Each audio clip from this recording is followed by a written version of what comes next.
mayambu ikok nona khoiromjari ngasisu mayamge nungainabagidamak Manipuri horror story amamuk puduna laksari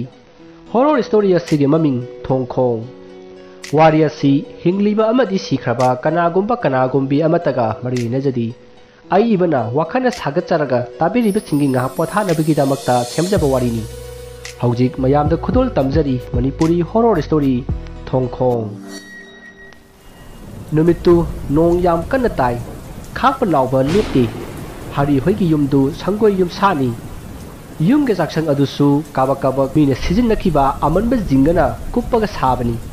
adusu wasina sappaga sakhibani nong hek churakpa khudingi jaksangdu pungtaw adum tawi numittumadi ayuktagi hauna nong tagadawre khangbanina khara semjil hobuna kharadi safare maramasina hari amadi magi nupi sanahan amadi makhoi masa ahum aduga yaman nungaina tumjari adubu onthokpagi laibakni nungaina tumliba hari amadi magi nupi angang singdu tumhallaroi matagum nusit kanna silaklei haridu tumba yadra male mami pangthorei aduga khali as karamno nungdu suradi nusitu yawra anudana tarana phaba chaksangi jingasi loina muk sakhiba tarini tawrise asupna khallingai chakchang lomdagi gurong lauba ahuba mokol ama tari duda harina hai ama chatpa hokre ing lakan sida pela banida he lai raba asumna ngang duna phamungdagi hogolai haunaru batawdi magi nupi sana hansu hogolai aduga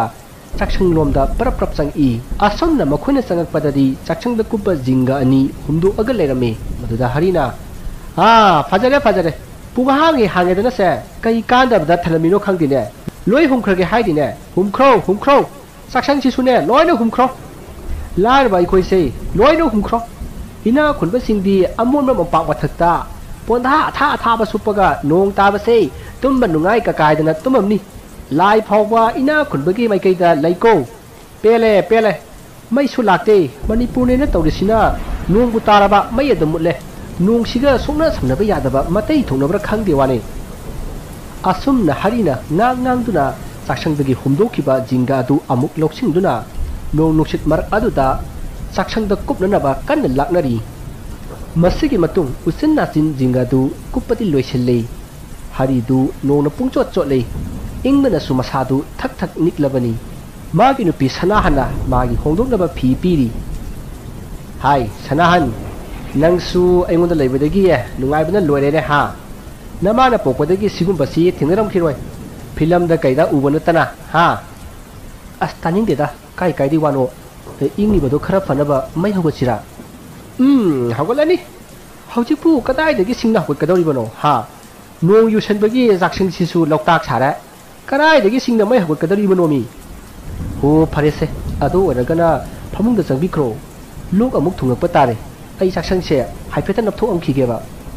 hoida nangna tawbodo adum to ai ngaige latien sisu kali ngakta ngari na tawse asumna hari amadi sana handu wari sana saksangi jinga kupa ising napthokpa tawduna leiri masigi matung makhoi ani thabak loraduna phamung lomda sangaklei makhoina phamung lomda sangakpadadi nong alamdai gi matam oidaklei nong su pathakhre masidagi hari amadi magi nupitu tumthaba yadraduna wari sanaraga oina leire numit asigi nong hek nganbaga hari langphai satnabagi thorang loikrabani hari na chatkadawriba langphai khokchat adugidamak magi nupi sana handa wari watai kaya sanari masigi matung matamdu haukhre nongsu phajana ngale haridu mamai mamit tadringai ayu anganbada hauduna ngarang mahakna kabak semjin khiba saksang adugi phibam yengsilli aduga semjinba yaba semjilli magi nupi sana hansu ayuk nganna hauduna harina satnabagi loisin khamjinba tawri asumna tawnaringai harigi mamanabasingna thongaldagi kaungnarakle masidagi harisu taraduna magi nupi sana handa phajana angangsinga leirammu haina masa singbu sana handa sinaramlaga mahaksu mamanabasingga langphai chatkhre masiki matung hari hoigi kangbudu makhona satliba mafam adu yauduna mafam saba amada makhoigi tumpham hifam sem sari makhoina tumpham hifam sariba mafam arudagi khitang saklaga thong ama lei hari hoina leiriba mafam arudagi yengbada ingan ngana adumak ui नुमित अदुमदि मखोय लेफम चाफम सेमलिंगै थबक सुद्रे मथंगी नोंगानबदगी हौरगदबनी हाइदुना नुमितुदी इंजांग अहावब थोंदुना चारे मसिगी मतुंग मखोय मथंग मथंग तुमनरी असोमना मखोयना तुमनखिबा नेहाक लेरगा नुपी अमना कप्पगी खोंजल तारई मतम अदुदा ngасai मखै तुमलुरबा हरिगी ममानबा ननाउदु मिकप थोरई मदुदा महाकना नुपी अमना कपलिबदु ताखी ननाउसी यामना किगली अदुना महाकना तारिबा खोंजल अदुदा खंकी कीदुना महाक तुमिना तासिनुना लेरी महाकना असोमना मरेंग मरेंग चलकपा अदुदा हरिना ननाउ कैदोरे तिलाई खुबि सुरबो सुरु सुरु ओ मचा कोम Nighy नैबदोंना तौरइसिबो हेरै ताउ नंदी ताद्रो असिद नुपी म कपिसे हा खना कपेबा असमना हाइरगा हरिसु तुमिना मना थांगतलगा ताइ तंजा अदुदा मखोइगा पुन्ना तुमलिबा मखोइसिं अदुना तादेदा हाइना हाइनरई तुमिन तुमिन लेरंबा मयामना मथंग मथंग तादि हाइनरकबा अदुदा ननाउदु इंगक ngai मदुदा ननाउना हौजि अइना हौगलकपददि कपमिने नुई मयामना मरांग मरांग तौबसिदा तुमिन लेखिबि वानी असमना ननाउना हारिबा वफम अदु मयामना थौवैना खल्लुदना मथंग मथंग तुमनख्रे मसिदगी ननाउसु अदुमक तुमख्रे मतमदु हौख्रे मथंगी नोंगाले मयाम पुनमक मथंग मथंग हौगतनदुना मागी थबक हौरनबा सेम सानरई मखोइना तौगदौरिबा थबक असि पका लौगदौरिबनी मयामदु थबक हौख्रे ननाउदी मयामगी साक थोंबा पुजारी ओइना लेहौरी मसिदगी मयामदु थबकतु तौना तौना असुम लापथोखी ननाउ कैसु खंदना महौसागी महौसा इसै ngangduna sak thongli sak thangtharaba matung injang thau ngorokpada nanaunu leiriba khola adugi nungchuklom thangbada leiriba turel adomdagi kanagumbi nupi amana sak sage haina nasonnana hairi khonjal adu tabada nanaudu isai saambadagi sap lepi aduga tuminna lei asomna ngahak tuminna leirabasu karimata tataba aduda nanauna ai kawbro haina mamaidu nongchup olaga hangki adubu kanasu kaisu hairakhidi masidagi nanaudu wakalna oira male khanduna isai amuk sai makuta pariba khabai aduna mana adwaida leiriba pochai pukham mayam aduda mathang mathang thengduna yamna kanna raga nungairi injang su kanna pruk pruk sauri tanja aduda मागी मतुंग the लेरिबा अखोय लाखफै लाखमिनबा नुपा अमगी तेंकोतु केंग लाउना हौना थिलई खोजल अदु ताबदा ननाउ तुंगदा फट ओथोई अदुगा तेंगोत अदुदा येंगी अदुबु कारी अमता तौरमदे मसदिगे ननाउ दु assume हाइनरक्तबदगी महाक मपानदा थोरकले अदुगा खोला अदुगी अकोयबदु कोइलै लेदुना येंगी अदुबु Kanasu कैसु तौरमदी मसदिगे महाकना Koyna assume येंगकपदा थोंग अदु मी खरा लानबा उखी मधु उपदा महाक कीबा खरा फरदुना खोला मनुंग अदुदा चंगई असोबना महाकना चंगकपदा ngасai मखै मतुंगदा लेहौबा तेंगोट अदु माना तान थिलंबा जेगप अदुगी मनाक्ता उपपगा लेरमी मधु उपदा ननाउदु खंगप्रेक खंगी मसा अदु स्वाई लावी मसिदगी महाक परप्रप थोरकलगा मयाम थबक सुरिबा अदोमदा लाक्लगा साक लोइरे लाक्नरो हाइना लाउखी महाकना साक लोइरे हाइना लौरकपा अदुदा मयामदु मखुना तौरिबा थबक अदु लोइसलसी नुंदिल अमुक सुरसी हाइनदुना मखोय खोलारोमदा लाक्ले मतमसी अयुकी पुंग 10 हेलबनी 11 तरकले मसिदगी मयामदु खोला अदुगी मनाक्ता चेलिबा तुरेल अदुदा इरुजा सी हाइदुना इरुजनरी असुमना मयामना इरुजबदा हरिना इरुपगा फागोलपदा थो अदुदा येंखी महाकना थो अदुदा येंबदा नुपी अमगा आंगांग अमगा थो अदुदगी चोंगथखिबगुम हाइफेट उखी मधु उबदा महाकना कनोने हाइदुना मागी मकोक्तगी तारकलिबा मचुमदु मखुतुना फ्रुट फ्रुट तैथोकलगा येंबददी कना अमता इसिंगा तारमखिदी मसिदगी महाकना करिनोने हौजिकता नुपीरा कैनो मी अमा इसिंगदा चोंगथखिबदाइने अइगी मिटनरने असुमना खल्लगा महाक तोरबालोमदा काखलकले अदुगा थोक अदुदा हाइफेट हाइफेट येंगी मसिदगी मयामदुसु इरुजबा लोरगा मथंग मथंग कानरकले नाकन अमरोमदा ननाउना मयामना साननबा चा इंजांग थिदोक्तुना सेम सारी मसिदगी मयामसु मथंग मथंग कानरकले अदुगा फी अकंगबो होंदोक्लगा ननाउना थिरिबा साक्तु सानरी मतमदुदा ननाउना मयामदा हयेंदगी आई बुजारी ओयररोय कनारो अमा ओयहल्लो हाइरमी मदुदा मयामना ꯀꯔꯤꯒꯤꯅꯣ ꯀꯩꯗꯧꯔꯦ ꯍꯥꯏꯅ ꯍꯪꯉꯤ ꯃꯗꯨꯗ ꯅꯅꯥꯎꯅ ꯃꯐꯝꯁꯤ ꯇꯝꯂꯩ ꯍꯥꯏꯔꯝꯃꯤ ꯑꯃꯗꯤ ꯃꯥꯅ ꯆꯥꯛ ꯊꯣꯡꯂꯤꯉꯩꯗ ꯇꯧꯔꯛꯈꯤꯕ ꯑꯗꯨ ꯃꯌꯥꯝꯗ ꯍꯥꯏꯔꯝꯃꯤ ꯋꯥꯐꯝ ꯑꯗꯨ ꯃꯌꯥꯝꯅ ꯃꯅꯥꯗ ꯍꯥꯞꯄꯝꯗꯤ ꯅꯪꯅ ꯄꯨꯖꯥꯔꯤ ꯑꯣꯏꯅꯤꯡꯗ꯭ꯔꯒꯗꯤ ꯑꯩ ꯑꯣꯏꯒꯦ ꯍꯥꯏꯗꯨꯅ ꯊꯧꯖꯥꯜꯅ ꯍꯥꯏꯔꯛꯈꯤ ꯃꯁꯤꯗꯒꯤ ꯅꯅꯥꯎꯅ ꯑꯣꯏꯌꯨ ꯌꯥꯝ ꯅꯨꯡꯉꯥꯏꯕꯅꯤ ꯈꯔꯗꯤ ꯆꯦꯛꯁꯤꯟꯅ ꯂꯩꯌꯨꯍꯩ ꯅꯨꯄꯤꯅꯤ ꯇꯝꯂꯩꯁꯦ ꯅꯅꯥꯎꯅ ꯍꯥꯏꯔꯤꯕ ꯋꯥꯐꯝ ꯑꯗꯨꯗ ꯍꯔꯤꯅ ꯑꯉꯥꯡ ꯑꯃꯁꯨ ꯌꯥꯎꯕ ꯃꯥꯜꯂꯤ ꯍꯥꯏꯅ ꯅꯅꯥꯎꯒꯤ ꯋꯥ ꯑꯗꯨꯗ ꯃꯄꯥꯡꯁꯜꯂꯛꯏ ꯃꯗꯨꯗ ꯃꯌꯥꯝꯅ ꯍꯔꯤ ꯅꯪꯁꯨ ꯊꯦꯡꯅꯔꯕꯣ ꯍꯥꯏꯅ ꯍꯪꯉꯛꯄꯗ ꯍꯔꯤꯅ ꯀꯅꯥꯅ ꯈꯪꯖꯄꯣꯠꯅꯣꯗ ꯅꯅꯥꯎꯒꯤ ꯋꯥꯕꯨ ꯑꯁꯨꯝꯅ ꯍꯔꯤꯅ ꯃꯌꯥꯝꯅ ꯀꯤꯅꯈ꯭ꯔꯅꯤ ꯈꯟꯗꯨꯅ ꯐꯥꯒꯤ ꯇꯥꯊꯣꯛꯂꯝꯃꯤ ꯃꯁꯤꯒꯤ ꯃꯇꯨꯡ ꯃꯌꯥꯝꯗꯨ ꯆꯥꯕ ꯊꯛꯄ ꯂꯣꯏꯅꯔꯒ ꯉꯥꯏꯍꯥꯛ ꯄꯣꯊꯥꯅꯔꯕ ꯃꯇꯨꯡ ꯅꯨꯡꯊꯤꯜꯒꯤ ꯊꯕꯛ ꯊꯣꯛꯅꯔꯛꯂꯤ ꯑꯁꯨꯝꯅ ꯃꯇꯝꯗꯨ ꯍꯧꯈ꯭ꯔꯦ ꯃꯌꯥꯝꯗꯨ ꯅꯨꯃꯤꯗꯥꯡ ꯋꯥꯏꯔꯝ ꯑꯣꯏꯔꯛꯂꯕꯅꯤꯅ ꯉꯁꯤꯒꯗꯤ ꯂꯣꯏꯁꯤꯜꯂꯁꯤ ꯍꯥꯏꯗꯨꯅ ꯊꯕꯛ ꯂꯣꯏꯁꯤꯜꯂꯒ ꯈꯣꯂꯥꯔꯣꯝꯗ ꯂꯥꯛꯅꯔꯤ ꯃꯁꯤꯒꯤ ꯃꯇꯨꯡ ꯃꯌꯥꯝꯗꯨ ꯅꯨꯃꯤꯗꯥꯡ ꯋꯥꯏꯔꯝꯒꯤ ꯃꯝꯂꯤ ꯇꯧꯔꯛꯄ ꯑꯗꯨꯗ ꯈꯣꯂꯥꯒꯤ ꯅꯣꯡꯆꯨꯞ ꯊꯪꯕꯗ ꯆꯦꯜꯂꯤꯕ ꯇꯨꯔꯦꯜ ꯑꯗꯨꯗ ꯃꯈꯣꯡ ꯃꯈꯨꯠ ꯍꯥꯝꯕ ꯀꯨꯝꯅꯔꯛꯏ ꯃꯁꯤꯗꯒꯤ ꯃꯌꯥꯝꯗꯨ ꯋꯥꯔꯤ ꯋꯥꯇꯥꯏ ꯀꯌꯥ ꯁꯥꯟꯅꯗꯨꯅ ꯌꯥ ꯂꯥꯡꯉꯒ ꯃꯈꯣꯡ ꯃꯈꯨꯠ ꯍꯥꯝꯂꯤ ꯇꯟꯖꯥ ꯑꯗꯨꯗ ꯍꯔꯤꯒꯤ ꯃꯅꯥꯛ ꯑꯣꯏꯔꯞꯅ ꯃꯤ ꯑꯃꯁꯨ ꯃꯈꯣꯡ ꯃꯈꯨꯠ ꯍꯥꯝꯕꯒꯤ ꯃꯑꯣꯡ ꯇꯧꯔꯛꯏ ꯃꯗꯨꯗ ꯍꯔꯤꯗꯤ ꯃꯥꯒ ꯂꯥꯛꯃꯤꯟꯅꯕ ꯃꯤ ꯑꯣꯏꯔꯣꯏ ꯈꯜꯂꯨꯕꯅꯤ ꯑꯗꯨꯕꯨ ꯃꯍꯥꯛꯅ ꯂꯩꯊꯣꯔꯛꯄꯗꯗꯤ ꯀꯅꯥ ꯑꯃꯠꯇ ꯂꯩꯔꯝꯗꯦ ꯑꯗꯨꯒ ꯃꯥꯒꯤ ꯌꯦꯠꯂꯣꯝ ꯊꯪꯕ ꯃꯥꯏꯀꯩꯔꯣꯝꯗꯗꯤ ꯃꯥꯒꯤ ꯃꯃꯥꯟꯅꯕ ꯃꯌꯥꯝ ꯑꯗꯨ ꯃꯈꯣꯡ ꯃꯈꯨꯠ ꯍꯥꯝꯂꯤ ꯃꯇꯝ ꯑꯗꯨꯗ ꯍꯔꯤꯅ ꯀꯔꯤꯅꯣꯅꯦ ꯇꯧꯔꯤꯕꯁꯤꯕꯣ ꯃꯐꯝꯁꯤꯕꯨ ꯍꯩꯅꯕꯤ ꯃꯐꯝꯒ ꯑꯣꯏꯔꯕ ꯖꯥꯠꯅꯅꯦ ꯑꯁꯨꯝꯅ ꯈꯜꯂꯒ ꯃꯈꯣꯡ ꯃꯈꯨꯠꯇꯨ ꯄꯔꯞ ꯍꯥꯝꯂꯒ ꯃꯌꯥꯝꯗ ꯀꯥꯔꯁꯤ ꯃꯐꯝꯁꯦ ꯃꯑꯣꯡ ꯑꯃ ꯇꯧꯕ ꯃꯥꯜꯂꯤ ꯑꯁꯨꯝꯅ ꯍꯥꯏꯔꯝꯂꯒ ꯃꯍꯥꯛ ꯄꯔꯞ ꯀꯥꯈ꯭ꯔꯦ ꯃꯌꯥꯝꯁꯨ ꯃꯊꯪ ꯃꯈꯣꯡ ꯃꯈꯨꯠ ꯍꯥꯝꯕ ꯂꯣꯏꯅꯗꯨꯅ ꯀꯥꯟꯅꯔꯛꯂꯤ ꯃꯁꯤꯗꯒꯤ ꯅꯅꯥꯎꯅ ꯃꯌꯥꯝꯒꯤ ꯆꯥꯛ ꯊꯣꯡꯂꯤ ꯃꯌꯥꯝꯗꯨ ꯅꯅꯥꯎꯅ ꯆꯥꯛ ꯂꯣꯏꯕ ꯉꯥꯏꯕ ꯑꯣꯏꯅ ꯖ꯭ꯋꯥꯔ ꯁꯥꯟꯅꯗꯨꯅ ꯂꯩꯔꯤ ꯃꯁꯤꯗꯒꯤ ꯉꯥꯏꯍꯥꯛ ꯂꯩꯔꯒ ꯊꯧꯖꯥꯜꯅ ꯍꯥꯏꯔꯛꯏ ꯑꯩꯈꯣꯏ ꯈꯣꯂꯥꯁꯦ ꯅꯅꯥꯎꯅ ꯑꯗꯨ ꯑꯗꯥ ꯍꯥꯏꯁꯤꯕꯨ ꯊꯥꯖꯕ ꯌꯥꯕ꯭ꯔꯅꯦ ꯃꯌꯥꯝ ꯄꯨꯜꯂꯤꯉꯩꯗꯗꯤ ꯀꯩꯁꯨ ꯇꯧꯔꯛꯇꯦ ꯑꯗꯨꯒ ꯃꯉꯣꯟꯗ ꯈꯛꯇꯪ ꯇꯧꯔꯤꯁꯤꯕꯨ ꯀꯔꯤꯒꯤꯅꯣꯅꯦ ꯂꯥꯏꯁꯤꯁꯨ ꯃꯤ ꯌꯥꯝꯃꯗꯤ ꯀꯤꯕꯖꯥꯠꯅꯤ ꯃꯗꯨꯗ ꯃꯌꯥꯝꯅ ꯀꯤꯕꯖꯥꯠꯅꯤ ꯍꯥꯏꯅ ꯃꯊꯪ ꯍꯥꯏꯅꯔꯛꯏ ꯑꯁꯨꯝꯅ ꯃꯌꯥꯝꯅ ꯌꯥ ꯂꯥꯡꯕ ꯑꯗꯨꯗ ꯃꯈꯣꯏꯅ ꯍꯧꯖꯤꯛ ꯍꯥꯏꯈ꯭ꯔꯤꯕ ꯋꯥꯍꯩ ꯑꯗꯨꯗ ꯅꯨꯄꯤꯒꯤ ꯈꯣꯟꯖꯦꯜ ꯃꯥꯟꯕ ꯑꯃ ꯌꯥꯎꯈꯤꯕꯒꯨꯝ ꯇꯧꯈꯤ ꯑꯗꯨꯝꯅ ꯇꯧꯕ ꯑꯗꯨꯗ ꯃꯌꯥꯝꯗꯨ ꯇꯨꯃꯤꯟ ꯂꯩꯅꯩ ꯑꯗꯨꯒ ꯀꯔꯤꯅꯣ ꯍꯧꯖꯤꯛ ꯅꯨꯄꯤ ꯑꯃ ꯋꯥ ꯉꯥꯡꯕꯗꯧꯅ ꯇꯧꯈꯤꯕꯗꯨꯕꯣ ꯍꯥꯏꯅ ꯍꯪꯅꯔꯛꯏ ꯍꯨꯏꯅ ꯇꯧꯏꯅꯦ ꯍꯥꯏꯅ ꯑꯃꯨꯛ ꯀꯣꯏꯂꯥꯡ ꯂꯥꯡꯅꯩ ꯃꯁꯤꯗꯒꯤ ꯃꯈꯣꯏ ꯈꯔ ꯍꯧꯒꯠꯂꯒ ꯈꯣꯂꯥꯗꯒꯤ ꯃꯄꯥꯟ ꯊꯣꯔꯛꯂꯦ ꯑꯗꯨꯒ ꯈꯣꯂꯥꯒꯤ ꯑꯀꯣꯏꯕ ꯑꯗꯨꯗ ꯀꯣꯏꯌꯦꯡ ꯌꯦꯡꯉꯤ ꯃꯌꯥꯝ ꯌꯥꯝꯕꯅꯤꯅ ꯀꯩꯁꯨ ꯊꯣꯏꯅꯗꯤ ꯀꯤꯅꯈꯤꯗꯦ ꯍꯦꯟꯅ ꯑꯗꯨꯝ ꯅꯨꯡꯉꯥꯏꯕ ꯍꯥꯏꯕꯗꯨ ꯑꯣꯏꯈꯤ ꯃꯁꯤꯗꯒꯤ ꯃꯈꯣꯏ ꯈꯔꯅ ꯂꯥꯏ ꯇꯥꯜꯂꯤꯕꯅꯤ ꯍꯥꯏꯗꯨꯅ ꯐꯖꯗꯕ ꯋꯥꯍꯩ ꯋꯥꯇꯥ ꯀꯌꯥ ꯂꯥꯎ ꯈꯣꯡꯗꯨꯅ ꯐꯥꯒꯤ ꯖꯨꯒꯥꯏ ꯇꯧꯔꯤ ꯑꯗꯨꯒ ꯃꯅꯥꯛ ꯑꯗꯨꯋꯥꯏꯗ ꯇꯥꯕ ꯅꯨꯡꯁꯤꯡ ꯑꯗꯨ ꯈꯨꯜꯂꯒ ꯇꯨꯔꯦꯜ ꯃꯄꯥꯟꯂꯣꯝꯗ ꯍꯧꯔꯤꯕ ꯅꯥꯄꯤꯁꯤꯡ ꯑꯗꯨꯗ ꯂꯪꯁꯤꯜꯂꯤ ꯃꯁꯤꯗꯒꯤ ꯃꯈꯣꯏ ꯑꯃꯨꯛ ꯈꯣꯂꯥ ꯃꯅꯨꯡꯗ ꯆꯪꯅꯔꯛꯂꯦ ꯑꯗꯨꯒ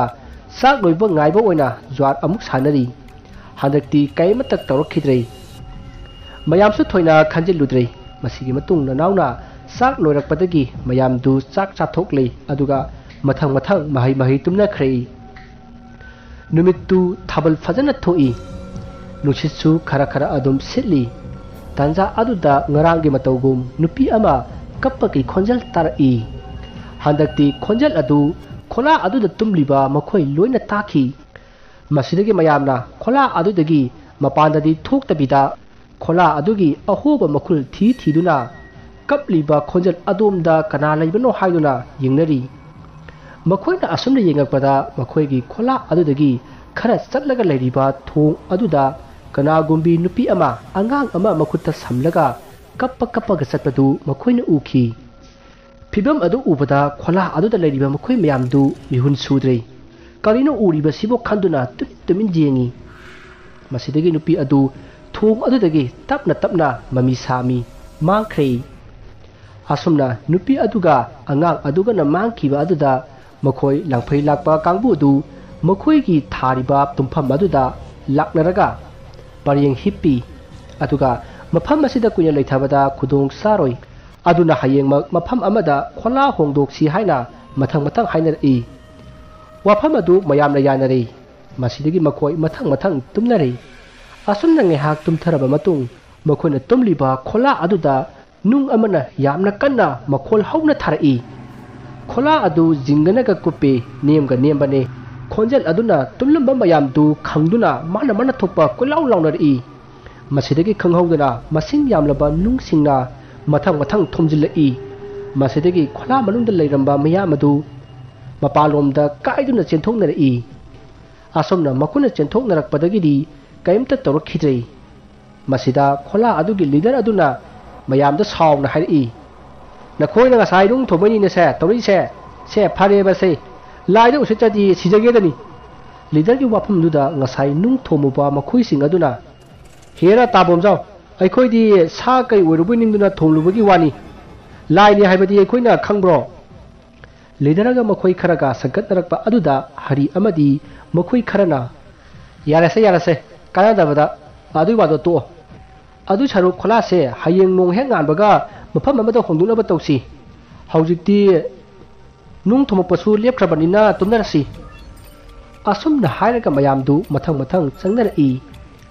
मखोइना असुमना संगकपदा मखोइगी तुमफम अदुदा कनानो खांगदबा मियोय अनि फीना कुपसिलगा तुमबदौना लेरमखी मदु उबदा मयामदु इंगक ngakna kana वरजानो खंदुना तुमिन लेपगी येंगी मदुदा थौजालना हाय कनानो हा असुमना हंगुबदा नुपी अमगी खोंजलदा मरोन अमदा वा हायरखी खोंजल अदु ताबदा मयामदु खोला मनुंगदगी पुंकाई कायदुना माना माना थोकपा मपानदा चेंथोकनरई अदुबु ननाउदी किमन खिबना ज्ञान मांगखिदुना नोंगना तारगा लेहौरे मयामदु खोलादु थादो अमगा फना यामना सांगना चेंथोकनरकलबनी मतमदुदा हारिना ननाउ यारोकपा उदबदगी मयामदा ननाउ यारोकत्रे हायना हायरकई वफम अदु ताबदा थौजाल पुंगक ngei aduga magi manakta chenminnarkhiba nanau aduda yengubadadi musin muba mamai mamit amata udabi nupi ama oiram le madu ubada thaujan su kanna amuktang lauramaga gyan mangkhre nanau su yaroktre thaujal su gyan mangkhre tawriba mo asida mayam du tafam khangrei masidagi leader aduna thaujan bu khola aduda pusillaga thammasi aduga ननावबु अमुक थीरसी हाइबदगी मयामसु अदुना फरनी खंदुना थौजालबु मयामना थांगदुना खोला रोमदा अमुक हलकले मखोइना असुमना हलकपददी खोला मनुंग अदुदा ननावदु ज्ञान मांगलगा तारगा लेरमखी मदु उबदा मयामना चेनसिनदुना ननावबु कौरमी अदुगा निंगथीजना हिफल्ले अदुगा थौजालसु हिफल्ले हौजिक ननावसु थौजालसु असीबा अमगुम ज्ञान मांगलगा तारगा लेबा असि उबदा मखोई मयामदु यामना पाखनरई मसिदगी मयामना इसिंगबु थाबने मखोंग मखुत पु नोइबने तौबा अदुदा ननावदी ज्ञान लाक्ले महांगना ज्ञान लाक्लबसु महाक वा अमत ngang तुमिन्ना लीपगा लई मयामदा मुन्ना मुन्नसु येंगी अदुगा थौजालदी ज्ञान लाक्ट्री तंजा अदुदा थौजालदु मचिंदा मुरुम मुरुम सोनबा हौरई मदुदा मयामना करी हारिबजा नो हाइदुना मना थांजन थांगिदुना तारी आसुमना तौरकपा अदुदा ननावसु काचल अमदा तासिंदुना तुमिन्ना फमली तौरिबा मवसिदा मयामदु कैदौगदबनो हाइबा अमता खंगद्रै अदुबु थौजान हारिबदु लोक्सिनफम खंगलमदी मसिदगी मखोय मयामगी लीडर अदुना सुमाना सुम लेबदी यारारोय हाइदुना मनाक नकपा युम सिंगदा संगगा अमाइबा अमा हंगलुबना फरनी हाइबदगी हरि यावना मखोय मियोय खरा अमाइबा थिबा चतख्रे मसिगी मतुंग मखोय खोला अदुदगी खितंग सलगा लेबा थोंगाल अमदा संगगा युम अमदा मखोयना कना कना लेगे युम सिबो अखोय मफम सिदा थबक सुबा लाकपा मियोय सिंगने अखोय अवाबा मा तारे मते अमता पांगबियो असमना मखोयना कौबा अदुदा युम अरुदगी अहन अमा थोरई अदुगा कै ताव यावरगे हाइना हंगई मदुदा हरिना मखोयदा थोकलिबा थौदोक पुनमक अहल अदुदा तमखी मदुदा अहन अदुना अदुदी अमाइबा अमा तानरसी आई माइबा अमगी युम ताके हाइदुना अहन अदुगा लोइनना मखोय अमाइबा अदुगी युमदा लाक्ले नाकन अमदना थौजालदु चुमना मुरुम मुरुम सोलंबदगी नुपीगी खोंजलदा नोकपा हौरई अदुगा मसा अदुसु लोंथेक लोंथेक थेकटपा हौरई मागी अदुगुमलबा मवोक अदुदा मयामदु कीबना लोइनरे करी तौरकदरबा जानो खंदुना थौजालगी अकोइबदा लेपा याव फंबा याव तौदुना लेनरी नकल अमदसु ननावदु तासिलगा फमलगा तुमिन्ना लेरी मसिदगी खंगहौदना मखोइना लेरीबा खोला अदु खावांग चिंगदुना नोंबा हौरई तरोकलिबा मवोक अदुदा मयामदु ज्वार हारबोई खंदुना पाखनई अदुगा मखोई खरना मपानदा चेंथोकनरई मसिदगी अमुक तुमिन्ना लेख्रे नाकन अमदना अमाइबा कौबा सत्खिबा हरि अमदी मागी कांबुतु मखोइना हौदोकपा आहन अदुगा लोइनना अमाइबा अमा पुरगा लाक्ले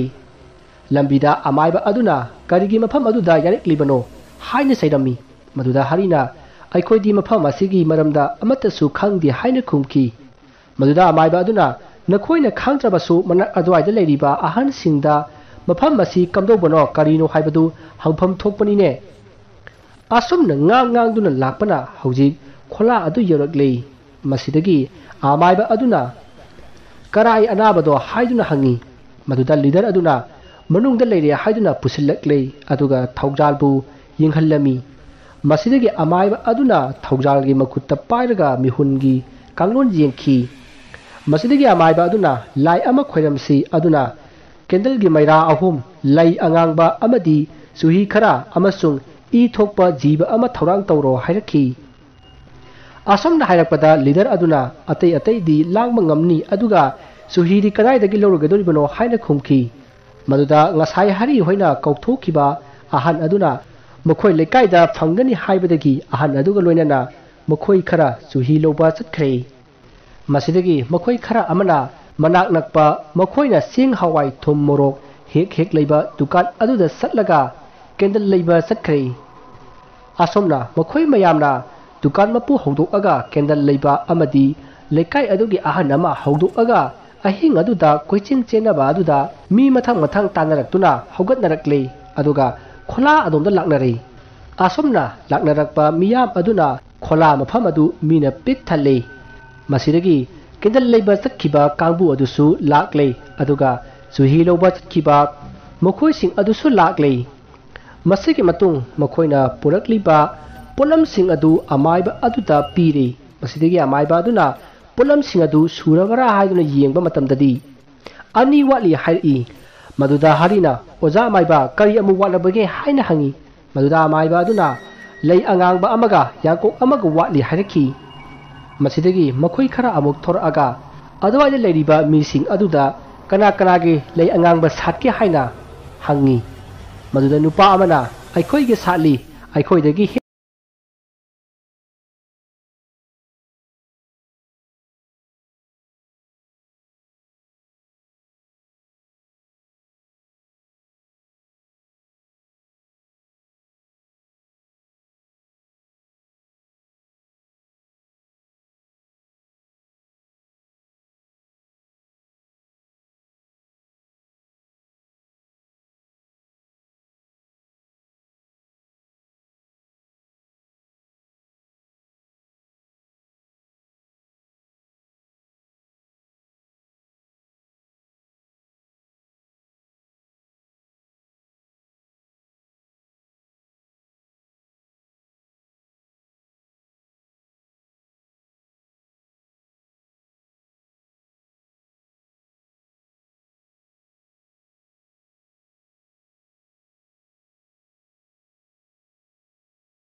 ꯃꯊꯪꯒꯤ ꯋꯥꯔꯤ ꯑꯁꯤ ꯑꯃꯨꯛ ꯃꯌꯥꯝ ꯄꯨꯟꯅ ꯇꯥꯃꯤꯟꯅꯔꯁꯤ.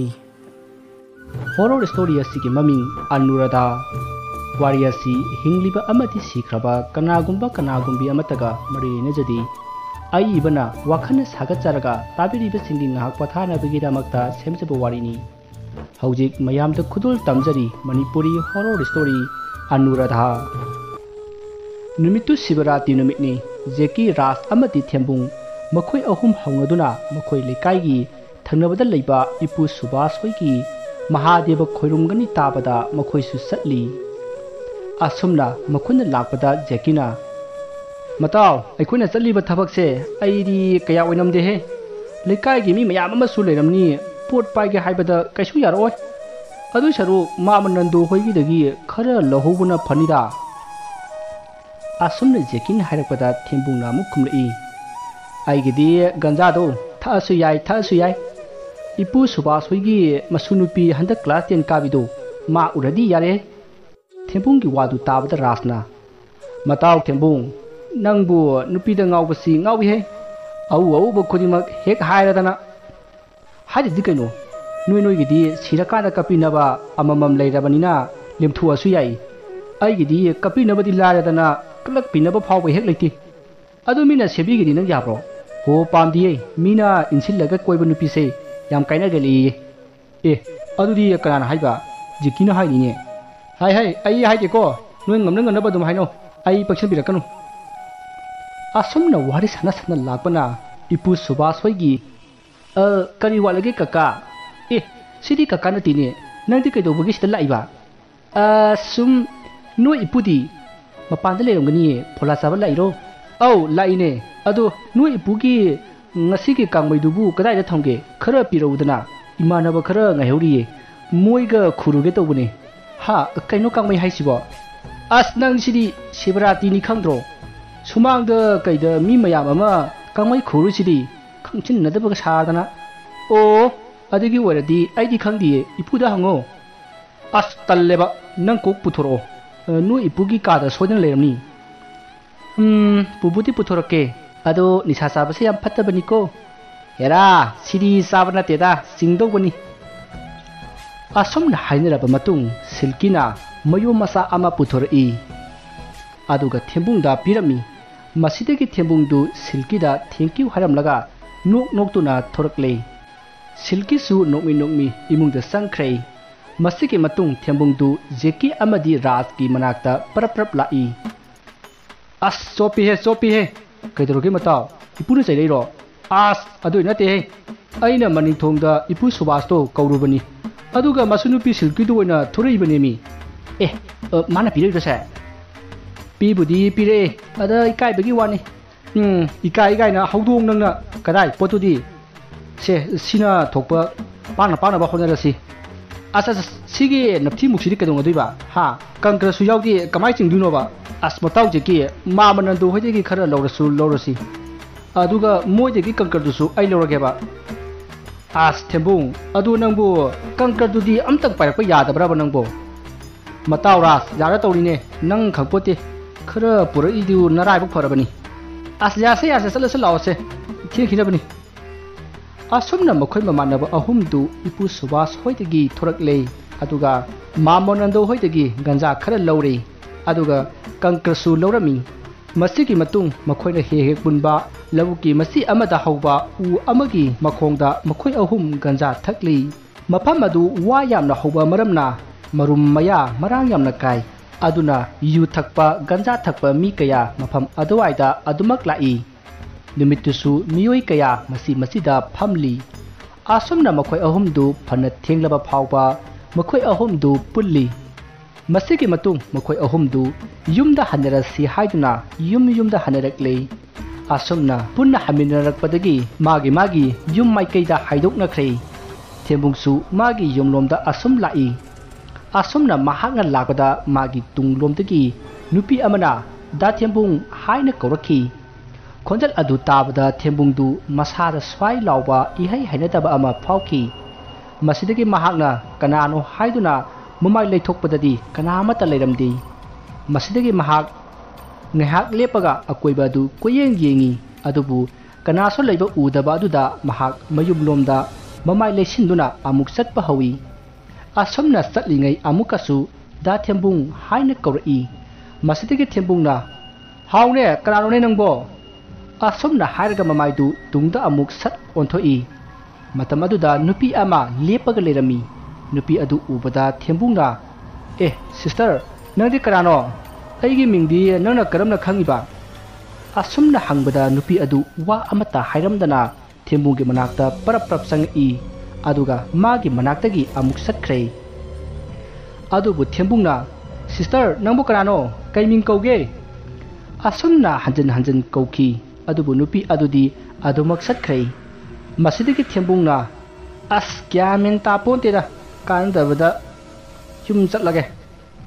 ꯑꯁꯨꯝꯅ ꯈꯜꯂꯒ ꯃꯍꯥꯛ ꯌꯨꯝꯂꯣꯝꯗ ꯂꯥꯛꯂꯦ꯫ ꯑꯁꯨꯝꯅ ꯂꯥꯛꯄꯗ ꯅꯨꯄꯤ ꯑꯗꯨ ꯂꯝꯕꯤꯒꯤ ꯃꯇꯥꯏ ꯑꯃꯗ ꯂꯦꯞꯄꯒ ꯂꯩꯔꯝꯈꯤ꯫ ꯃꯗꯨꯗ ꯊꯦꯝꯕꯨꯡꯅ ꯁꯤꯁꯇꯔ ꯅꯪꯕꯨ ꯀꯅꯥ ꯉꯥꯏꯔꯤꯅꯣ?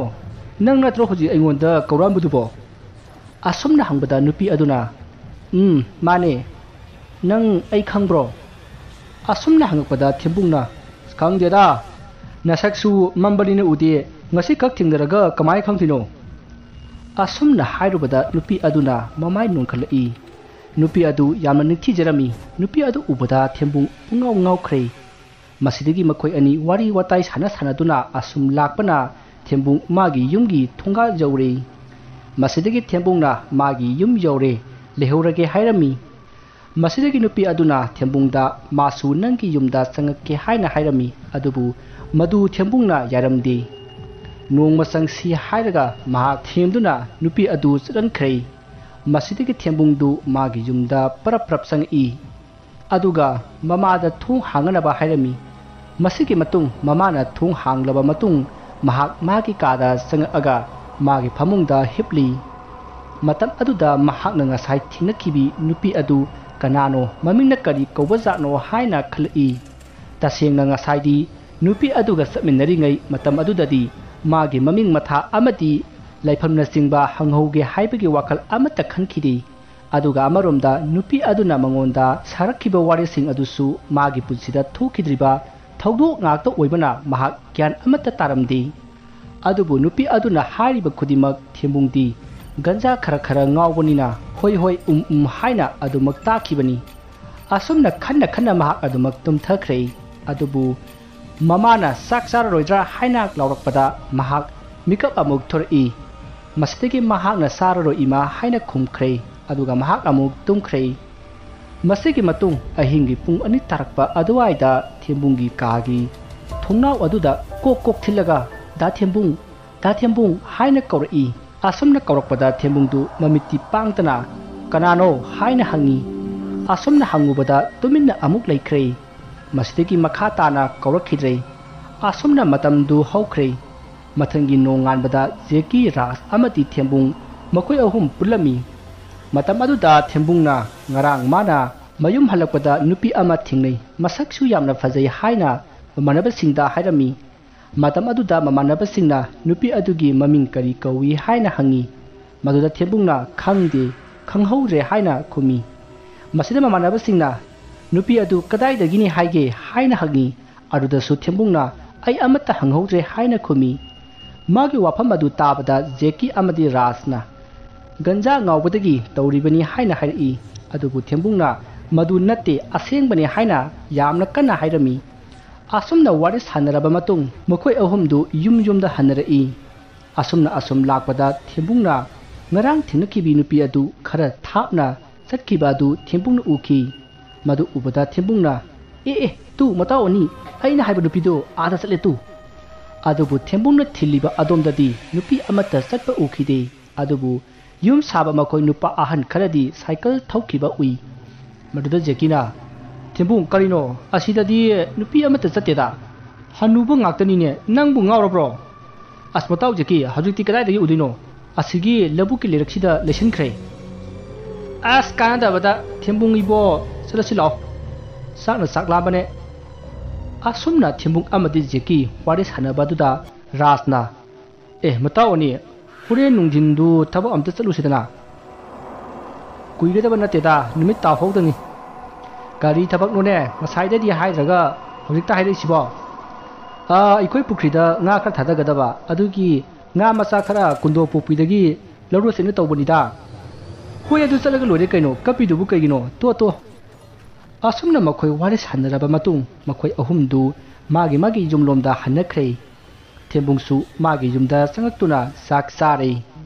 ꯃꯁꯤꯒꯤ ꯃꯇꯨꯡ ꯃꯍꯥꯛ ꯆꯥꯛꯆꯥ ꯇꯣꯛꯂꯒ ꯐꯃꯨꯡꯗ ꯉꯥꯏꯍꯥꯛ ꯍꯤꯞꯂꯒ ꯂꯩꯔꯤ ꯑꯁꯨꯝꯅ ꯍꯤꯞꯂꯝꯕꯗꯒꯤ ꯃꯍꯥꯛ ꯇꯨꯝꯊꯈ꯭ꯔꯦ ꯃꯍꯥꯛꯅ ꯍꯦꯛ ꯇꯨꯝꯊꯕꯒ ꯃꯥꯒꯤ ꯃꯃꯪꯗ ꯉꯔꯥꯡ ꯃꯍꯥꯛꯅ ꯊꯦꯡꯅꯈꯤꯕꯤ ꯅꯨꯄꯤ ꯑꯗꯨꯒ ꯄꯨꯟꯅ ꯃꯍꯥꯛꯅ ꯃꯐꯝ ꯈꯪꯗꯕ ꯂꯝ ꯑꯃꯗ ꯀꯣꯏꯕ ꯆꯠꯂꯤꯕꯅꯤ ꯍꯥꯏꯗꯨꯅ ꯆꯠꯈꯤ ꯑꯁꯨꯝꯅ ꯀꯣꯏꯕ ꯆꯠꯂꯤꯉꯩ ꯃꯃꯥꯟꯅꯕ ꯖꯦꯀꯤꯅ ꯔꯥꯖꯀꯤ ꯊꯕꯛꯇꯨ ꯆꯠꯂꯨꯔꯁꯤ ꯍꯥꯏꯗꯨꯅ ꯍꯧꯗꯣꯔꯛꯏ ꯑꯁꯨꯝꯅ ꯍꯧꯗꯣꯔꯛꯄꯗ ꯊꯦꯝꯕꯨꯡꯗꯨ ꯃꯤꯀꯞ ꯊꯣꯔꯛꯂꯦ ꯃꯁꯤꯗꯒꯤ ꯊꯦꯝꯕꯨꯡꯁꯨ ꯍꯣꯏ ꯍꯥꯏꯗꯨꯅ ꯃꯐꯤ ꯂꯣꯏꯁꯤꯜꯂꯒ ꯖꯦꯀꯤꯒ ꯄꯨꯟꯅ ꯊꯣꯛꯃꯤꯟꯅꯔꯛꯂꯦ ꯃꯁꯤꯒꯤ ꯃꯇꯨꯡ ꯃꯈꯣꯏ ꯑꯅꯤ ꯔꯥꯖꯀꯤ ꯃꯌꯨꯝ ꯌꯧꯗꯨꯅ ꯔꯥꯖꯅ ꯍꯥꯏꯔꯤꯕ ꯉꯥ ꯃꯆꯥ ꯂꯧꯕ ꯆꯠꯄꯗꯨ ꯃꯈꯣꯏ ꯃꯤ ꯈꯔꯒ ꯄꯨꯟꯅ ꯆꯠꯈ꯭ꯔꯦ ꯃꯁꯤꯒꯤ ꯃꯇꯨꯡ ꯃꯈꯣꯏꯅ ꯉꯥ ꯃꯆꯥ ꯂꯧꯔꯒ ꯍꯜꯂꯛꯄ ꯑꯃꯗꯤ ꯉꯥ ꯃꯆꯥꯁꯤꯡ ꯑꯗꯨ ꯄꯨꯈ꯭ꯔꯤꯗ ꯊꯥꯗꯕ ꯂꯣꯏꯔꯒ ꯃꯈꯣꯏ ꯊꯛꯄꯤ ꯆꯥꯕꯤ ꯈꯔ ꯇꯧꯔꯤꯉꯩ ꯅꯨꯃꯤꯗꯥꯡꯒꯤ ꯄꯨꯡ 9 ꯇꯥꯈ꯭ꯔꯦ ꯃꯁꯤꯗꯒꯤ ꯃꯈꯣꯏ ꯀꯥꯏꯅꯔꯁꯤ ꯍꯥꯏꯗꯨꯅ ꯃꯊꯪ ꯌꯨꯝꯗ ꯍꯟꯅꯔꯛꯏ ꯊꯦꯝꯕꯨꯡꯗꯨ ꯉꯔꯥꯡꯒꯤ ꯃꯇꯧꯒꯨꯝ ꯃꯍꯥꯛ ꯃꯇꯣꯝꯇ ꯉꯔꯥꯡ ꯃꯍꯥꯛꯅ ꯂꯥꯛꯄ ꯂꯝꯕꯤ ꯑꯗꯨꯗ ꯂꯥꯛꯏ ꯑꯁꯨꯝꯅ ꯂꯥꯛꯄꯗ ꯉꯔꯥꯡ ꯃꯍꯥꯛꯅ ꯊꯦꯡꯅꯈꯤꯕꯤ ꯅꯨꯄꯤ ꯑꯗꯨ ꯑꯃꯨꯛꯀꯁꯨ ꯊꯦꯡꯅꯔꯦ ꯍꯟꯗꯛꯇꯤ ꯊꯦꯝꯕꯨꯡꯅ ꯅꯨꯄꯤ ꯑꯗꯨꯒꯤ ꯃꯃꯤꯡ ꯍꯪꯈꯤ ꯃꯇꯝ ꯑꯗꯨꯗ ꯅꯨꯄꯤ ꯑꯗꯨꯅ ꯑꯅꯨꯔꯥꯙꯥ ꯀꯧꯏ ꯍꯥꯏꯅ ꯈꯨꯝꯃꯛꯏ ꯅꯨꯄꯤ ꯑꯗꯨꯒꯤ ꯃꯃꯤꯡ ꯇꯥꯕꯗ ꯊꯦꯝꯕꯨꯡꯗꯨ ꯀꯔꯤꯅꯣ ꯑꯃ ꯐꯥꯎꯕꯒꯨꯝ ꯇꯧꯏ ꯃꯁꯤꯗꯒꯤ ꯊꯦꯝꯕꯨꯡꯅ ꯃꯈꯥ ꯇꯥꯅ ꯀꯔꯥꯏꯗꯒꯤꯅꯣ ꯍꯥꯏꯅ ꯍꯪꯉꯤ ꯃꯗꯨꯗ ꯅꯨꯄꯤ ꯑꯗꯨꯅ ꯃꯐꯝ ꯇꯥꯛꯀꯦ ꯆꯠꯂꯨꯁꯤ ꯍꯥꯏꯅ ꯊꯦꯝꯕꯨꯡꯗ ꯍꯥꯏꯔꯛꯂꯝꯃꯤ ꯋꯥꯐꯝ ꯑꯗꯨ ꯇꯥꯕꯗ ꯊꯦꯝꯕꯨꯡꯁꯨ ꯍꯣꯏ ꯍꯥꯏꯗꯨꯅ ꯌꯥꯔꯗꯨꯅ ꯅꯨꯄꯤ ꯑꯗꯨꯒ ꯄꯨꯟꯅ ꯅꯨꯄꯤ ꯑꯗꯨꯅ ꯄꯨꯕ ꯃꯥꯏꯀꯩ ꯑꯗꯣꯝꯗ ꯑꯁꯨꯝ ꯄꯨꯈ꯭ꯔꯦ ꯑꯁꯨꯝꯅ ꯆꯠꯅ ꯅꯨꯄꯤ ꯑꯗꯨꯅ ꯊꯦꯝꯕꯨꯡꯗ ꯀꯔꯤꯒꯨꯝꯕ ꯑꯃ ꯆꯥꯎ ꯍꯥꯏꯅ ꯄꯤꯔꯛꯏ ꯃꯗꯨꯗ ꯊꯦꯝꯕꯨꯡꯅ ꯀꯔꯤꯅꯣ ꯍꯥꯏꯅ ꯍꯪꯉꯤ ꯅꯨꯄꯤ ꯑꯗꯨꯅ ꯅꯪꯅ ꯌꯥꯝꯅ ꯄꯥꯝꯖꯕ ꯈꯦꯔ ꯑꯍꯧꯕꯗꯨꯅꯤ ꯍꯥꯏꯅ ꯈꯨꯝꯃꯛꯏ ꯃꯗꯨ ꯇꯥꯕꯗ ꯊꯦꯝꯕꯨꯡꯅ ꯅꯪꯗꯤ ꯀꯃꯥꯏꯅ ꯑꯩ ꯈꯦꯔ ꯄꯥꯝꯃꯤ ꯍꯥꯏꯕꯁꯤꯗꯤ ꯈꯪꯉꯤꯅꯣ ꯑꯁꯨꯝꯅ ꯍꯪꯕꯗ ꯅꯨꯄꯤ ꯑꯗꯨꯅ ꯈꯪꯉꯦ ꯉꯍꯥꯟꯃꯨꯛ ꯑꯩꯅ ꯑꯗꯨꯝ ꯄꯤꯖꯔꯤꯗꯨꯗꯤ ꯀꯔꯝ ꯀꯥꯟꯗꯅꯣ ꯍꯥꯏꯁꯤꯕꯣ ꯑꯩꯗꯤ ꯀꯥꯎꯈ꯭ꯔꯦꯅꯦ ꯑꯁ ꯀꯥꯎꯒꯟꯈ꯭ꯔꯄꯣꯠꯅꯤ ꯍꯔꯤ ꯎꯊ ꯀꯥꯡ ꯆꯤꯡꯕꯗ ꯗꯥꯅ ꯈꯦꯔ ꯆꯥꯅꯤꯡꯉꯦ ꯍꯥꯏꯕꯗꯒꯤ ꯑꯩꯅ ꯍꯧꯔꯒ ꯇꯤꯐꯤꯟꯗ ꯍꯥꯞꯄꯒ ꯄꯨꯔꯛꯑꯒ ꯄꯤꯖꯩꯗꯨꯗꯤ ꯑꯁ ꯀꯔꯥꯏꯗꯒꯤ ꯋꯥꯅꯣꯗ ꯃꯪꯒꯨꯝꯕ ꯉꯥꯛꯇ ꯅꯪꯒ ꯑꯩꯒ ꯊꯦꯡꯅꯕꯗꯤ ꯉꯁꯤ ꯉꯔꯥꯡ ꯈꯛꯇ ꯉꯥꯏꯔꯤ ꯑꯗꯨꯒ ꯀꯥꯡ ꯆꯤꯡꯕ ꯀꯥꯏꯅ ꯅꯪꯒꯤꯁꯦ ꯃꯤ ꯎꯅꯔꯝꯒꯅꯤꯀꯣ ꯑꯁꯨꯝꯅ ꯊꯦꯝꯕꯨꯡꯅ ꯍꯥꯏꯔꯨꯕꯗ ꯑꯅꯨꯔꯥꯙꯥꯗꯨ ꯇꯨꯃꯤꯟꯅ ꯃꯃꯥꯏ ꯅꯣꯟꯊꯗꯨꯅ ꯃꯄꯤ ꯁꯤꯟꯊꯔꯤ ꯃꯗꯨ ꯎꯕꯗ ꯊꯦꯝꯕꯨꯡꯅ ꯌꯥꯔꯁꯦ ꯀꯩꯒꯤ ꯀꯞꯄꯤꯅꯣ ꯑꯗꯨ ꯅꯪꯅ ꯑꯩ ꯄꯨꯔꯛꯏꯁꯦ ꯐꯅꯌꯥꯝꯗꯤ ꯂꯥꯞꯄꯦ ꯑꯗꯣ ꯅꯣꯏ ꯌꯨꯝ ꯍꯥꯏꯗꯨꯕꯨ ꯀꯔꯥꯏꯅꯣ ꯌꯧꯒꯗꯕ ꯀꯌꯥꯝ ꯋꯥꯠꯂꯤꯒꯦ ꯑꯁꯨꯝꯅ ꯍꯥꯏꯔꯛꯄꯗ ꯑꯅꯨꯔꯥꯙꯥꯅ ꯌꯥꯝ ꯋꯥꯔꯕꯣ ꯋꯥꯔꯗꯤ ꯉꯥꯏꯍꯥꯛ ꯐꯝꯈꯤꯁꯤ ꯍꯥꯏꯗꯨꯅ ꯐꯝꯂꯝꯃꯤ ꯑꯁꯨꯝꯅ ꯇꯧꯔꯤꯉꯩ ꯃꯇꯝꯗꯗꯤ ꯐꯅꯌꯥꯝꯅ ꯊꯦꯡꯖꯤꯟꯈ꯭ꯔꯦ ꯑꯁꯨꯝꯅ ꯃꯇꯝ ꯊꯦꯡꯖꯤꯜꯂꯛꯄ ꯑꯗꯨꯗ ꯊꯦꯝꯕꯨꯡ ꯍꯣꯏꯒꯤ ꯃꯃꯥ ꯃꯄꯥ ꯑꯗꯨ ꯄꯥꯈꯠꯅꯕ ꯍꯧꯔꯛꯏ ꯉꯁꯥꯏ ꯅꯨꯡꯊꯤꯟꯗꯒꯤ ꯊꯣꯛꯈ꯭ꯔꯒ ꯍꯧꯖꯤꯛ ꯐꯥꯎꯕ ꯍꯜꯂꯛꯇꯕ ꯑꯗꯨꯗ ꯂꯩꯕ ꯌꯥꯗꯗꯨꯅ ꯊꯦꯝꯕꯨꯡꯗ ꯐꯣꯟ ꯇꯧꯔꯝꯃꯤ ꯑꯗꯨꯕꯨ ꯃꯍꯥꯛꯀꯤ ꯐꯣꯟ ꯑꯗꯨ ꯁꯨꯡꯄꯥꯏ ꯄꯥꯏꯈꯠꯂꯝꯗꯦ ꯃꯁꯤꯗꯒꯤ ꯃꯃꯥꯟꯅꯕ ꯖꯦꯀꯤ ꯑꯃꯗꯤ ꯔꯥꯖꯇ ꯐꯣꯟ ꯇꯧꯗꯨꯅ ꯍꯪꯈꯤ ꯃꯇꯝ ꯑꯗꯨꯗ ꯃꯈꯣꯏꯗꯤ ꯇꯨꯝꯃꯦ ꯊꯦꯝꯕꯨꯡꯁꯨ ꯉꯁꯥꯏꯅ ꯃꯌꯨꯝꯗ ꯍꯟꯈ꯭ꯔꯕꯅꯤ ꯍꯥꯏꯅ ꯈꯨꯝꯃꯛꯈꯤ ꯋꯥꯐꯝ ꯑꯗꯨ ꯇꯥꯕꯗ ꯊꯦꯝꯕꯨꯡꯒꯤ ꯃꯃꯥ ꯑꯗꯨ ꯄꯥꯈꯠꯄ ꯍꯦꯜꯂꯛꯄꯗꯒꯤ ꯃꯈꯣꯏ ꯈꯔ ꯊꯤꯕ ꯆꯠꯅꯅꯕ ꯍꯥꯏꯗꯨꯅ ꯊꯣꯛꯅꯔꯛꯂꯦ ꯖꯦꯀꯤ ꯑꯃꯗꯤ ꯔꯥꯖꯁꯨ ꯊꯦꯝꯕꯨꯡꯅ ꯌꯨꯝꯗ ꯍꯜꯂꯛꯇ꯭ꯔꯤ ꯍꯥꯏꯕꯗꯨꯗ ꯃꯈꯣꯏꯁꯨ ꯊꯦꯝꯕꯨꯡ ꯍꯣꯏꯗ ꯂꯥꯛꯏ ꯃꯇꯝ ꯑꯗꯨꯗ ꯊꯦꯝꯕꯨꯡꯒꯤ ꯃꯄꯥꯅ ꯖꯦꯀꯤ ꯑꯃꯗꯤ ꯔꯥꯖꯇ ꯅꯈꯣꯏ ꯄꯨꯡ ꯀꯌꯥ ꯐꯥꯎꯕ ꯄꯨꯜꯂꯤ ꯊꯦꯝꯕꯨꯡꯅ ꯀꯔꯤ ꯍꯥꯏꯔꯝꯃꯤ ꯍꯥꯏꯅ ꯍꯪꯈꯤ ꯃꯇꯝ ꯑꯗꯨꯗ ꯖꯦꯀꯤꯅ ꯊꯦꯝꯕꯨꯡꯒꯤ ꯃꯄꯥꯗ ꯊꯦꯝꯕꯨꯡꯅ ꯉꯔꯥꯡ ꯅꯨꯡꯗꯥꯡ ꯅꯨꯄꯤ ꯑꯃ ꯊꯦꯡꯅꯩ ꯍꯥꯏꯔꯝꯕ ꯑꯃꯗꯤ ꯉꯁꯤ ꯃꯈꯣꯏꯒ ꯆꯠꯃꯤꯟꯅꯔꯤꯉꯩ ꯇꯧꯔꯛꯈꯤꯕ ꯃꯑꯣꯡ ꯑꯗꯨ ꯊꯦꯝꯕꯨꯡꯒꯤ ꯃꯄꯥꯗ ꯇꯝꯂꯝꯃꯤ ꯋꯥꯐꯝ ꯑꯗꯨ ꯇꯥꯕꯗ ꯊꯦꯝꯕꯨꯡꯒꯤ ꯃꯄꯥꯅ ꯑꯗꯨꯗꯤ ꯊꯦꯝꯕꯨꯡꯁꯤ ꯂꯩꯃꯥꯡꯅ ꯆꯦꯟꯕ ꯑꯣꯏꯔꯝꯒꯅꯤ ꯈꯟꯗꯨꯅ ꯑꯃꯥꯏꯕ ꯑꯃ ꯇꯥꯟꯅꯕ ꯍꯧꯔꯛꯏ ꯃꯁꯤꯒꯤ ꯃꯇꯨꯡ ꯑꯃꯥꯏꯕ ꯌꯥꯏꯐꯕꯒ ꯇꯥꯟꯅꯕꯗ ꯑꯃꯥꯏꯕ ꯑꯗꯨꯅ ꯀꯨꯞꯅ ꯌꯦꯡꯂꯕ ꯃꯇꯨꯡ ꯃꯍꯥꯛ ꯊꯋꯥꯏ ꯑꯃꯅ ꯆꯦꯜꯂꯦ ꯍꯥꯏꯅ ꯍꯥꯏꯔꯛꯈꯤ ꯋꯥꯐꯝ ꯑꯗꯨ ꯇꯥꯕꯗ ꯊꯦꯝꯕꯨꯡꯒꯤ ꯏꯃꯨꯡ ꯃꯅꯨꯡꯅ ꯑꯗꯨꯗꯤ ꯍꯧꯖꯤꯛ ꯀꯔꯤ ꯇꯧꯒꯅꯤ ꯍꯥꯏꯅ ꯑꯃꯥꯏꯕ ꯑꯗꯨꯗ ꯍꯪꯉꯤ ꯃꯗꯨꯗ ꯑꯃꯥꯏꯕ ꯑꯗꯨꯅ ꯆꯠꯂꯒ ꯊꯤꯔꯨꯕ ꯇꯥꯕꯅꯤ ꯑꯩꯅ ꯍꯥꯏꯔꯛꯄ ꯃꯐꯝ ꯑꯗꯨꯗ ꯑꯩꯈꯣꯏ ꯄꯨꯟꯅ ꯊꯤꯔꯨꯁꯤ ꯅꯣꯡ ꯉꯥꯟꯕꯅ ꯍꯥꯟꯈ꯭ꯔꯕꯗꯤ ꯊꯦꯝꯕꯨꯡꯗꯨ ꯑꯉꯥꯎꯕ ꯃꯤꯁꯛ ꯑꯃ ꯑꯣꯏꯈ꯭ꯔꯒꯅꯤ ꯑꯁꯨꯝꯅ ꯑꯃꯥꯏꯕ ꯑꯗꯨꯅ ꯍꯥꯏꯔꯛꯄꯗ ꯃꯌꯥꯝꯗꯨ ꯌꯥꯝꯅ ꯄꯥꯈꯠꯅꯔꯝꯃꯤ ꯃꯁꯤꯗꯒꯤ ꯃꯈꯣꯏ ꯃꯌꯥꯝ ꯑꯃꯥꯏꯕ ꯑꯗꯨꯒ ꯄꯨꯟꯅ ꯊꯦꯝꯕꯨꯡꯕꯨ ꯊꯤꯕ ꯂꯥꯛꯂꯦ ꯅꯥꯀꯟ ꯑꯃꯗꯅ ꯑꯅꯨꯔꯥꯙꯥꯅ ꯊꯦꯝꯕꯨꯡꯕꯨ ꯀꯣꯏꯄꯨ ꯄꯨꯗꯨꯅ ꯆꯠꯂꯝꯃꯤ ꯊꯦꯝꯕꯨꯡꯒꯤ ꯃꯃꯤꯠꯇꯗꯤ ꯃꯍꯥꯛꯅ ꯆꯠꯂꯤꯕ ꯑꯗꯨ ꯐꯖꯕ ꯂꯩꯀꯣꯜ ꯀꯌꯥ ꯑꯣꯏꯅ ꯃꯃꯤꯠꯇ ꯎꯔꯤ ꯑꯗꯨꯒ ꯂꯩꯈꯣꯝ ꯂꯩꯅꯥꯡ ꯐꯠꯇ ꯍꯥꯎꯗꯤ ꯀꯌꯥꯁꯨ ꯑꯍꯥꯎꯕ ꯑꯆꯥꯄꯣꯠ ꯎꯍꯩ ꯋꯥꯍꯩ ꯑꯣꯏꯅ ꯎꯍꯟꯗꯨꯅ ꯄꯤꯖꯔꯝꯃꯤ ꯑꯁꯨꯝꯅ ꯅꯣꯡ ꯉꯥꯟꯕ ꯉꯥꯏꯔꯤꯉꯩ ꯏꯈꯪ ꯈꯪꯍꯧꯗꯅ ꯑꯃꯥꯏꯕ ꯑꯃꯒ ꯂꯣꯏꯅꯅ ꯊꯦꯝꯕꯨꯡꯒꯤ ꯏꯃꯨꯡ ꯃꯅꯨꯡ ꯀꯌꯥꯅ ꯊꯤꯕ ꯂꯥꯛꯂꯦ ꯍꯥꯏꯕ ꯃꯍꯥꯛ ꯈꯪꯂꯛꯂꯦ ꯃꯇꯝ ꯑꯗꯨꯗ ꯑꯅꯨꯔꯥꯙꯥꯅ ꯊꯦꯝꯕꯨꯡꯗ ꯃꯐꯝ ꯑꯗꯨ ꯊꯥꯗꯣꯛꯇꯨꯅ ꯆꯠꯂꯁꯤ ꯍꯥꯏꯅ ꯍꯥꯏꯔꯛꯏ ꯑꯗꯨꯕꯨ ꯊꯦꯝꯕꯨꯡꯗꯤ ꯉꯥꯏꯍꯥꯛꯇꯪ ꯑꯗꯨꯗ ꯈꯪꯋꯥ ꯋꯥꯊꯈꯤꯗꯨꯅ ꯃꯍꯥꯛ ꯆꯠꯄ ꯉꯝꯈꯤꯗ꯭ꯔꯦ ꯃꯁꯤꯒꯤ ꯃꯔꯝꯗꯤ ꯑꯃꯥꯏꯕ ꯑꯗꯨꯅ ꯂꯩꯋꯥ ꯀꯌꯥ ꯁꯣꯜꯂꯛꯄꯅ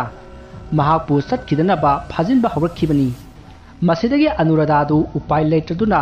ꯊꯦꯝꯕꯨꯡꯕꯨ ꯊꯥꯗꯣꯛꯂꯝꯂꯒ ꯆꯠꯈ꯭ꯔꯦ ꯑꯁꯨꯝꯅ ꯑꯅꯨꯔꯥꯙꯥꯅ ꯆꯠꯈꯤꯕ ꯑꯗꯨꯗ ꯊꯦꯝꯕꯨꯡꯅ ꯑꯅꯨꯔꯥꯙꯥꯕꯨ कन्न कन्न कौखी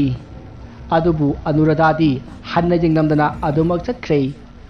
असुमना थेंबुंगना अनुराधाबु कौबादु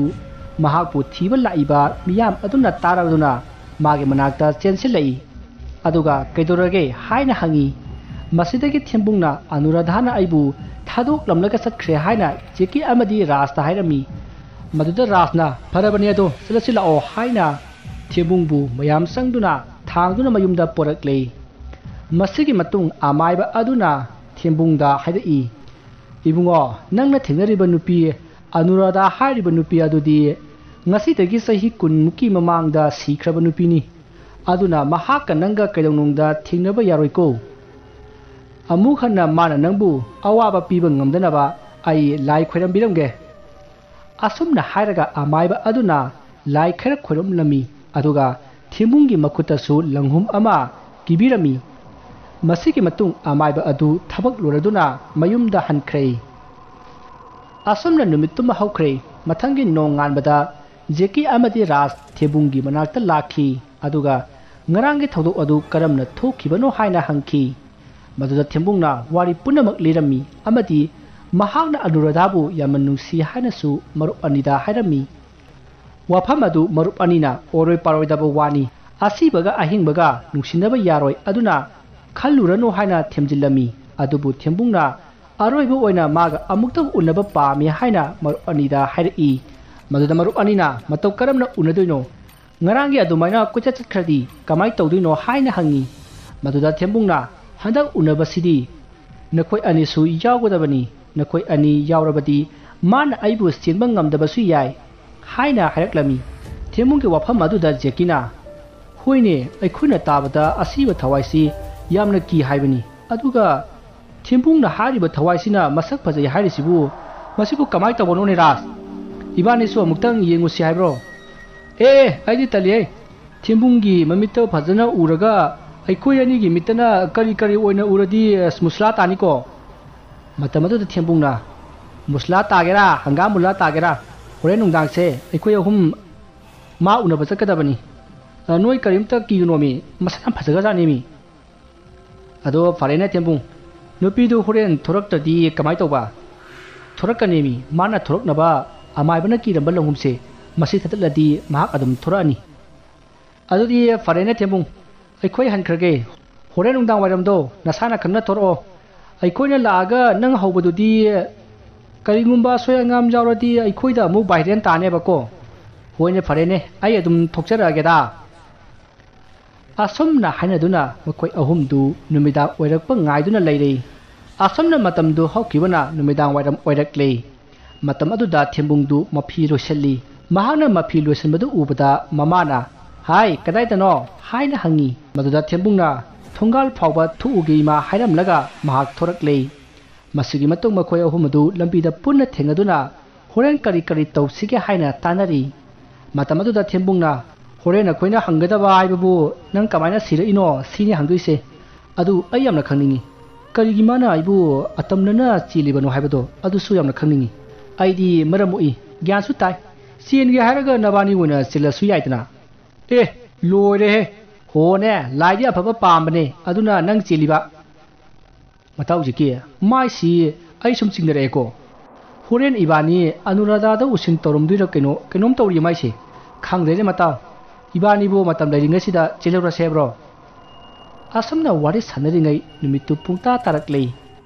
Tanja aduda thembungna magi khudakda kiriba langhum adu pat launa thadatli. Masidagi thembungna mata oni ngarang aina leiramba mafam adu bong chalasila o. Asomna hairaga sakrei. Tarokliba thembungi mawong aduda Jackie amadi Rastu swai lawi aduga hoi hoi haiduna makhoi ahum punna laklei. Asomna lakpada Jackie na Rasta hairi. Matau Ras ibani na salisi put unabani ne. Mani matau nang na khara nupa thui amang thangu aidi sugumba se kaya hainade ojana takpada yarok teba kibagi dinate ko ojana talaktabani na haiti haibagi wani. Asomna wari sana sana asum chatlingai ayingba nuksit ama khanghaudana silai tanja aduda thembungna matau ani lae anurada lae. Asomna thembungna hairakpa aduda Jackie amadi Rastu koyeng yengi aduga karaino matau karaino aikhoidi udena karaino mi. Asomna hairaga koyeng yengi adubu thembungna ukhiroi he aipa udri mala e haibadi khangi nuksit ayingba silisei mala pagine. Karino haisibo lai la adi nuksit asaba sili haidaine.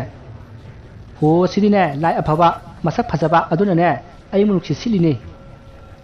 Asomna hainaringai makhoi ahumge mamangda phingu setpi nupi ama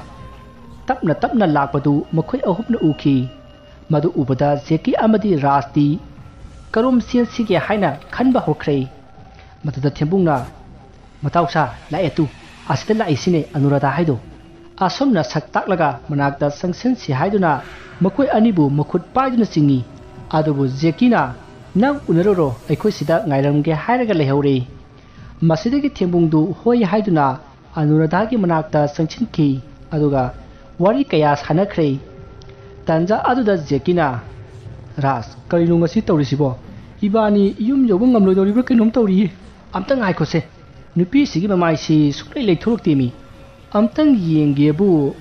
thembungna masak phajai haidu kayam phajabano do yam jingningi. Asomna hainaringai anurada du Jackie da mamai sat leisallai maduda Jackie na leisallai. Asomna hairaga Ras ki sayengdu pairaga ni maduda Rasna ha kadaino. Asomna hairaga mahaksu yengi tasengna maki anurada ki ningthijaraba masak adu ubada akiba punamak mangkrei. Makhoi gi mamangda uriba asiba thawaine haiba phawba makhoi ani kawkrei. Matang aduda thembungna makhoi ani bu kawrakhi. Asomna kawrakpada Jackie amadi Rastu paraprap sangsilli matam aduda mayek sin urei anurada gi phajaraba safamado. Maduda thembungna Jackie amadi Rasta hai nabani kedorage se sida phamuse mana wa haige. Asomna hairakpada Jackie na kari wano haina hangi maduda anuradhana nakhoina sumaina lakpase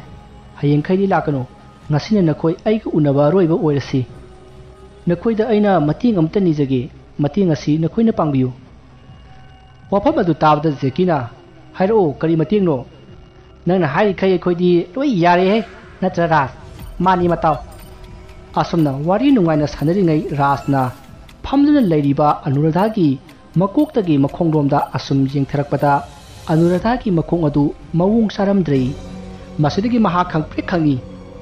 manaktagi khara sathui masa adusu sing lauri. Masidagi mahakna anuradhagi makhuta amug yengbada makhut adusu ikhui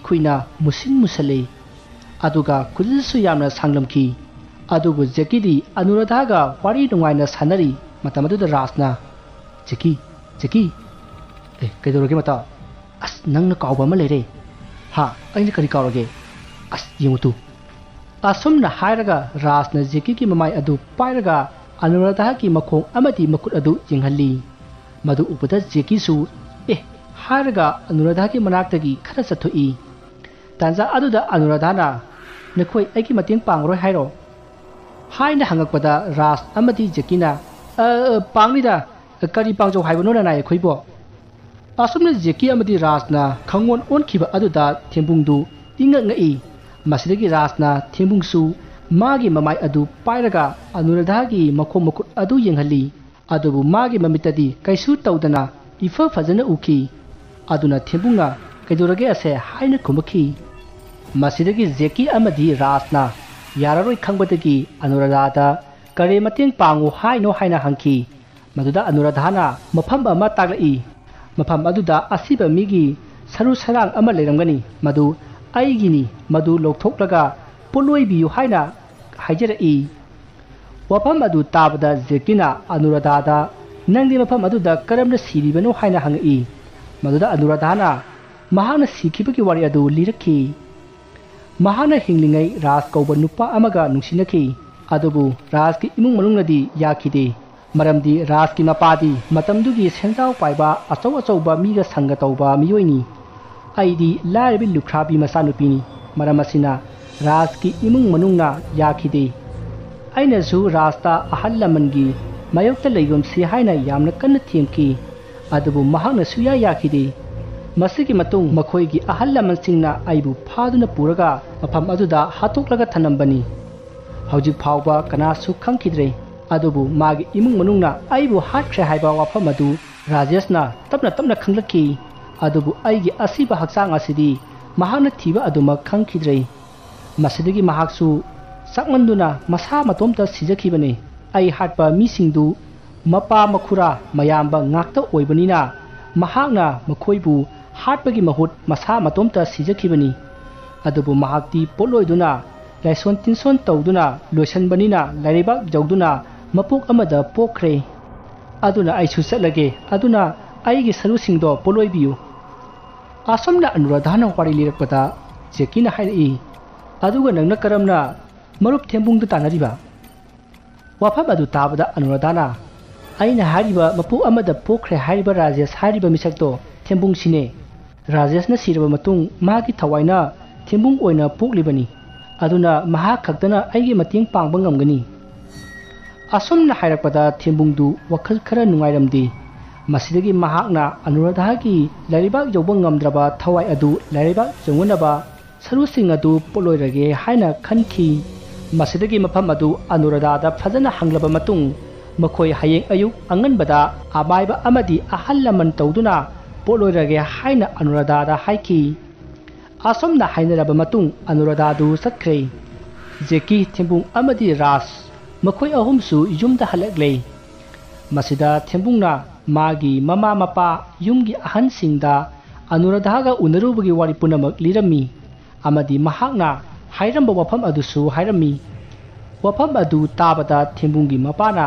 ꯉꯔꯥꯡ ꯊꯦꯝꯕꯨꯡꯕꯨ ꯌꯦꯡꯈꯤꯕ ꯑꯃꯥꯏꯕ ꯑꯗꯨꯒꯤ ꯃꯅꯥꯛꯇ ꯆꯠꯂꯒ ꯋꯥꯐꯝꯁꯤꯡ ꯑꯗꯨ ꯍꯥꯏꯔꯨꯔꯦ꯫